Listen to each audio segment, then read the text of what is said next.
So I wanted to do a quick recording and talk about something in this video. So, I don't know, I guess I had like a spiritual epiphany or something, but I've been thinking this, and spiritually, so in Middle Earth we have the same story. I mean, they, you know, in the Hobbit movie they don't tell it, I mean, as of yet, but I'm thinking that, you know, spiritually within my heart space this is going on, and what I wanted to say in this recording is that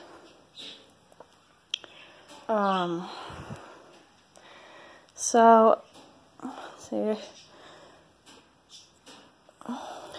So there are many versions of, like, you know, Egyptian stories and biblical stories and all of that, but I think it all collaborates and it goes back into one story, which is the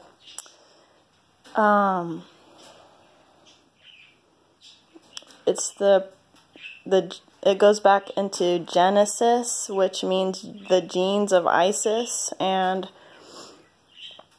Isis she can be many versions of,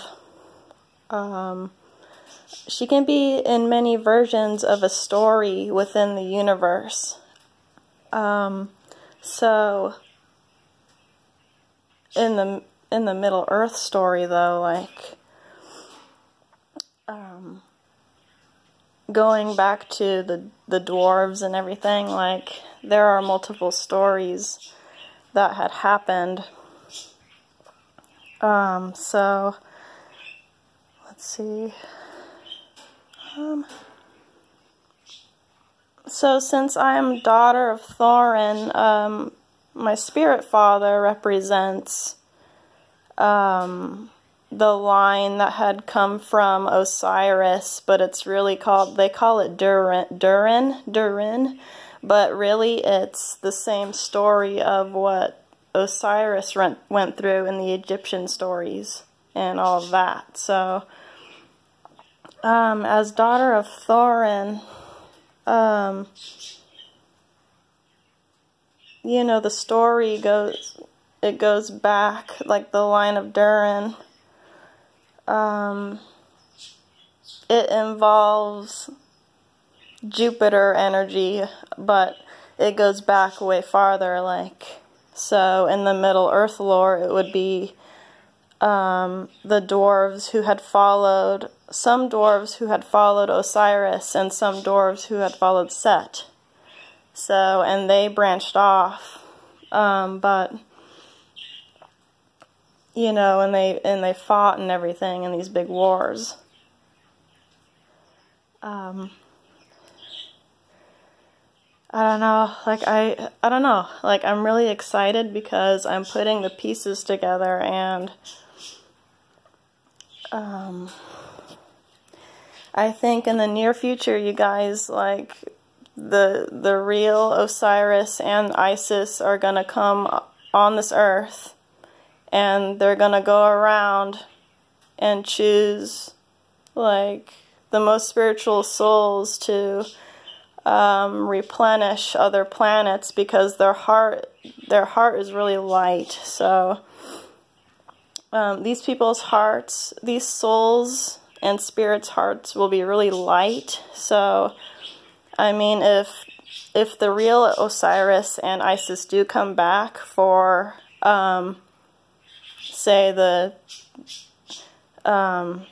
you know, those number of people on this planet, then I think the purpose would be to you know, gather the ones that would actually replenish a planet with remaining dimensions on it, to, you know, start the genes of Isis back again. I mean, it's going to start all over again.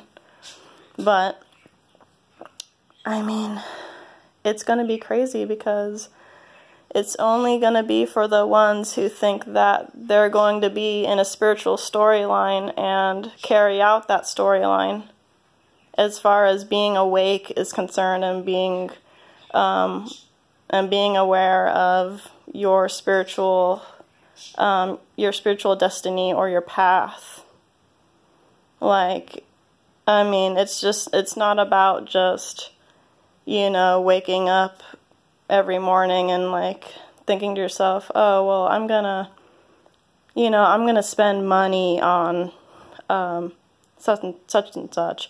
I'm gonna spend money on these shoes, or I'm gonna spend money on like getting fast food and all these other mundane thoughts that you may have. Like, this is about reaching the 5th dimension through your heart being raised up to a frequency that's going to match an existing dimension elsewhere. And I'm thinking Nibiru has these it has these dimensions where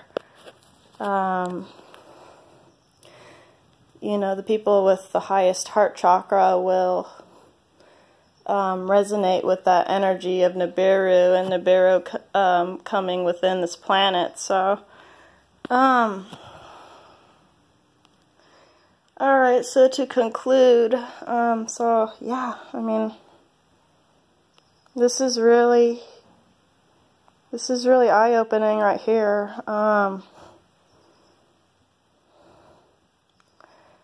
So it's just crazy, like, so the line of Durin, the dwarf gods who followed Osiris's path, like, their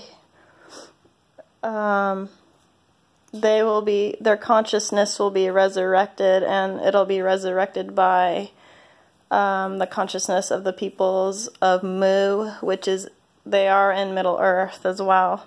Like, they're the melanated, they're the melanated so-called Amazon dwarf goddesses that had awakened the line of Durin, that line of dwarves.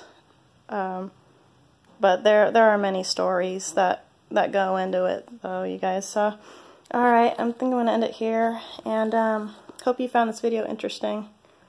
And I'll talk to you in another one. Alright, have a good day. Bye.